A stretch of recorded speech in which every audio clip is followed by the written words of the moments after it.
Jó estét kívánok! Üdvözlöm Önöket! Ez itt az Adni Öröm, a Pannon RTV jótékonysági élőműsora. Farkas Aténé kolléganőm egészségügyi okokból nem tud itt lenni ma este, helyette Friedrich Gertrud kolléganőmmel azon leszünk, hogy Önök ebben a majdnem 2 órában teljes képet kapjanak majd a rászoruló családokról, illetve arról az egy civil szervezetről, akik számára a gyűjtést elkezdtük itt már hetekkel, és majdnem egy hónappal ezelőtt. Ők a Fénybárka Napközi Otthon és azok lakói. Jó estét kívánok én is mindenkinek, minden jó szándékú adakozni vágyó nézőnek. Aki eddig ezt még nem tette meg, az megteheti majd a műsor folyamán, hiszen 1,5-2 órában leszünk ma este Önökkel. Természetesen, ahogy azt már sokszor elmondtuk, különböző forrásokon pénzadományt várunk és tárgyi adományokat, és lehet ismeretlenül, név nélkül és természetesen névvel is adakozni. A telefonszámunk 024-es körzet 621 401-es, itt a műsor folyamán jelezhetik, hogyha adakozni szeretnének, aztán az office@pannonrtv.com e-mail címre várjuk jelentkezésüket, és az ajándékokat a Caritas segítségével juttatjuk el a rászorulóknak, amely a segélyszervezet irodáiban Vajdaság szerte is átadhatóak, amelyek amennyiben anyagilag segítenének, a Caritas 310 /17 41 88 /91-es bankszámla számára várják az adományokat Adni Öröm megjelöléssel. Ünnepi műsort tervezünk, sok zenével, vendégekkel, reményeink szerint jó ízű beszélgetésekkel, amit még fontos tudni, hogy egy futószallagon látni fogják majd az adományokat, látni fogják az elérhetőségeinket, látni fogják a Caritas számlaszámát, tehát mindazokat a helyeket, ahova el lehet juttatni az adományokat egészen a műsor végéig. Azokat a családokat, akik számára gyűjtünk, Önök már megismerhették gyakorlatilag több mint egy hete futnak a híradóban és híradón kívül is, illetve a Fénybárka szervezetről is készítettünk bemutatkozó filmet, de aki még nem látta, az most itt az élőműsor keretében megteheti, megismerheti őket, és hát az ő számukra is akkor várjuk a jelentkezést, és az adományokat adományozzanak, mert adni öröm.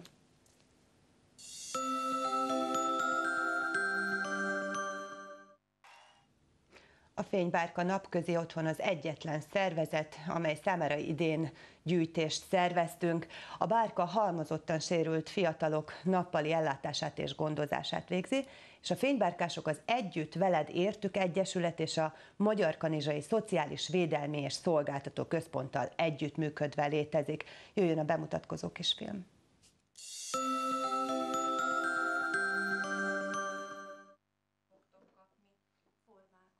A Magyarkanizsai Fénybárka Napközis műhely a szellemi és testi fogyatékos gyermekek, fiatalok tanulásának és szórakozásának is otthon nyújt. Kiemelt céljuk a fogyatékos személyek munkába állásának támogatása.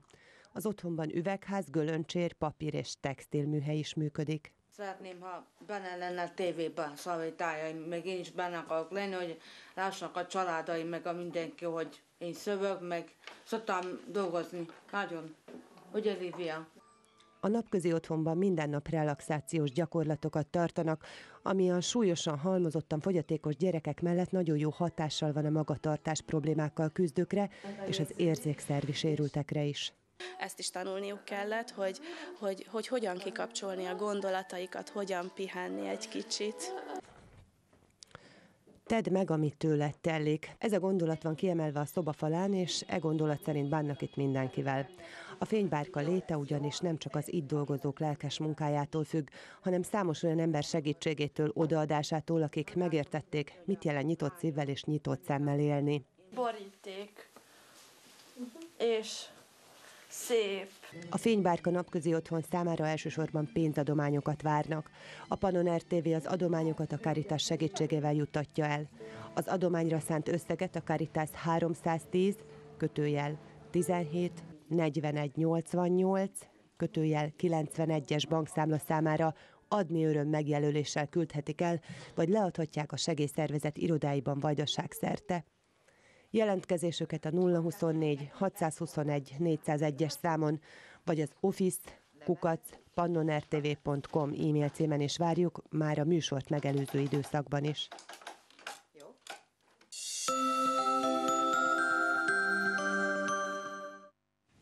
Az Adni Öröm műsorának vendégei Terényi Lívia, a Magyarkanizsai Szociális Védelmi és Szolgáltató Központ igazgatója, Pataki Margitka, az egyik bent lakó anyukája, és Vásár Róbert védenc. Jó estét kívánok mindannyiuknak!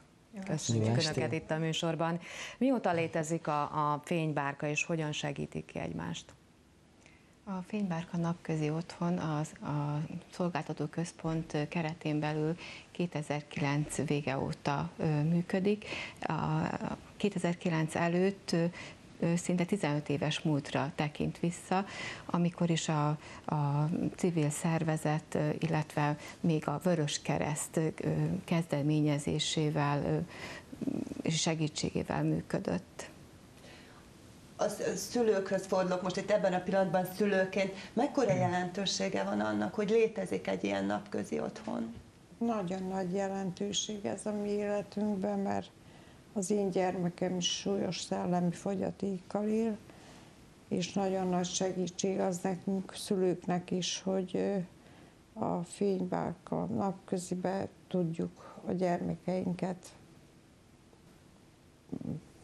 elhelyezni, amikor a saját ügyeinket is esetleg el tudjuk az idő alatt rendezni. Pótolhatatlan.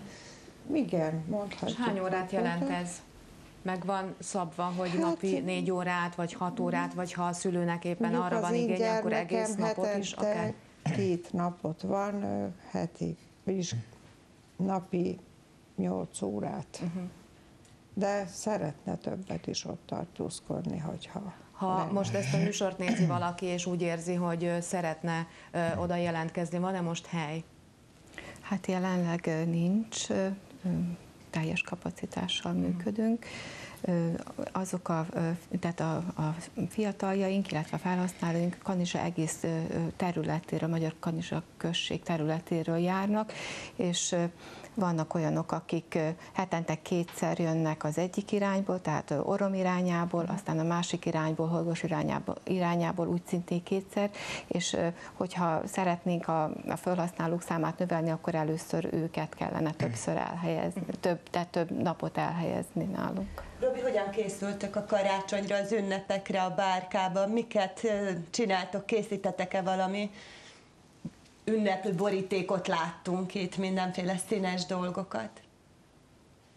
Készültök az ünnepekre? Készülünk az ünnepekre. Várjátok nagyon sokan együtt? Igen, várjuk együtt. Dalokat tanultok-e? Dalokat most nem tanulunk. És hogyan várjátok? Beszélgettek, vagy valamiket készítetek? Hát volt a karácsonyi tea délután, és akkor Ott dolgoztatok? Igen. Te mit szeretnél karácsonyra? Van-e valami, amit szeretnél kapni? Hát nem is tudom, mit mondjak erre. Hát. Nincs konkrét ötleted? Álmodtam egyszer egy számítógéppel, hogy azt kapok, azt álmodtam, hogy szeretnék egyszer egyet. No hát, ha. Jó? Megálmodtam egy valamelyik nap. Reméljük, hogy valaki meghallja majd ezt a kívánságodat itt ebben a műsorban, és az is lehet, hogy meglep téged karácsonyra egy számítógéppel. Készítettünk még egy kis filmet a fénybárkásokról, ez következik most.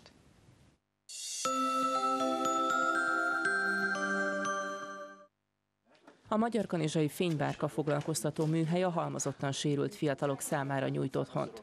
A műhely a szellemi és testi fogyatékkal élő gyermekek tanulásának, szórakozásának és kikapcsolódásának is helyet ad. A napközi otthon kiemelt célja a fogyatékkal élő személyek munkába állásának támogatása. A speciális intézményben üvegház, gölöncsér, papír és textilműhely is működik. Sok ember összehangolt munkáját igényli, hogy egy-egy nap zökkenőmentesen teljen az otthonban. Minden nap hasonlóan indul, mint egy átlagos otthonban.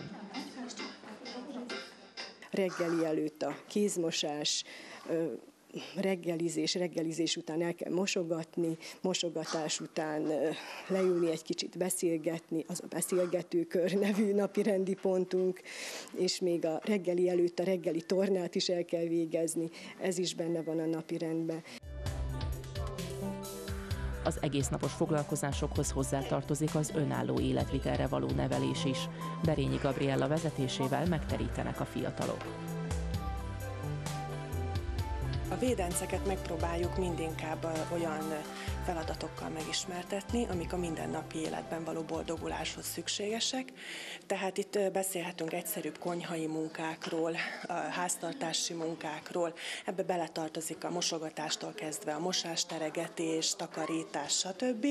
Egyszerűbb ételeknek az előkészítését, van, amikor uzsonnát készítünk, van, amikor ebéd után egy kis nassolnivalót készítünk, valamint eljárunk a helyi boltba, eljárunk a helyi piacra. Az Egyesület területén egy üvegház is működik. Itt főként laskagombát termesztenek, de idén jellegű palánták nevelésével is foglalkoznak. Igyekeznek minél többet termelni saját felhasználásra. A palánták gondozása is egy fontos feladat, ugye, amelyben részt vesznek a fiatalok, különböző kisebb foglalkozások keretében. Ezeket mind saját használatra termesztik?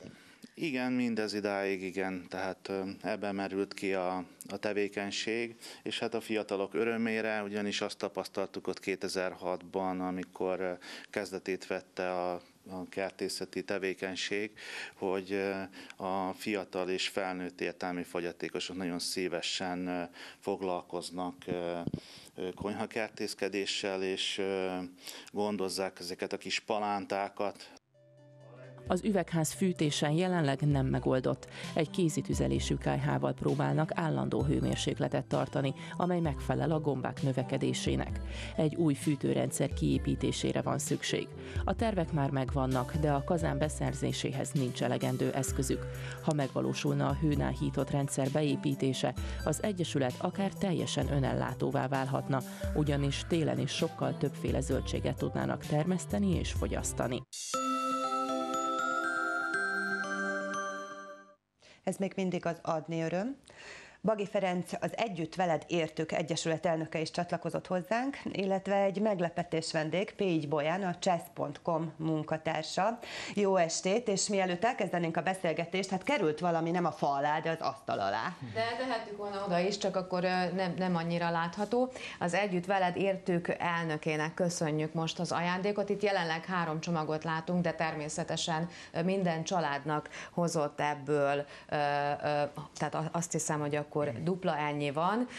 Ajándék az Egyesület műhelyében készült ez az ajándék, és hát köszönjük szépen, nagy szeretettel továbbítjuk majd a rászoruló családoknak. Nagyon szívesen is örülünk, hogy ebben mi is egy kicsit hozzájárulhatnunk az ajándékozás érzésének a Köszönjük a családok nevében. Tehát nem csak kapnak, hanem abban a pillanatban továbbítják is az önök szívéből az ajándékot.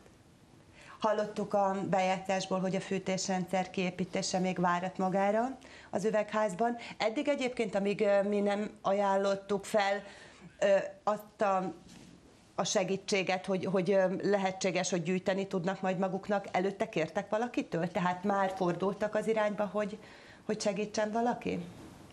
Nem. Mi tulajdonképpen a szerteágazó tevékenységből fakadóan más irányba igyekeztünk a forrásainkat csoportosítani, de az elmúlt évtől kezdve, mikor újraindult a laskagomba termesztés, akkor tudatosult bennünk, hogy amennyiben szeretnénk itt minőséges, hosszú távú munkát végezni, igen, akkor bizony ezen a téren fejlesztést kell eszközölni. Tehát először kértek. Hát Bolyán, jó estét! Egy boríték. Jó estét. Mit hoztál nekünk? Hát a chess.com kollégák nevében föl szeretnék ajánlani egy $1000 adományt a fűtésrendszer kiépítésére az üvegházba. Úgyhogy sok szeretettel én át is szeretném azt adni. És remélem, hogy sok örömet szerezünk majd magunknak ezzel. Nagyon szépen köszönjük. Nagyon szívesen. Nagyon szépen köszönjük ezt a nagy-nagy meglepetést. Én azt gondolom, hogy igyekezni fogunk a lehető legjobb megoldásban felhasználni ezt a forrást, annak érdekében, hogy ott valóban olyan körülményeket tudjunk teremteni, akkor a fiatalok már csak tényleg a munkára tudnak koncentrálni, és olyan problémás dolgok nem fognak felmerülni, mint amivel eddig szembesültünk. És amit láttunk is. Olyan, szólj néhány szót, mi ez a chess.com? Kik vagytok ti, akik így adományoztok? Chess.com egy amerikai cég, amelyiknek van 2 sakk-tematikai weboldaluk. Egyrészt az egyik a felnőttök számára, a másik a gyermekek részére.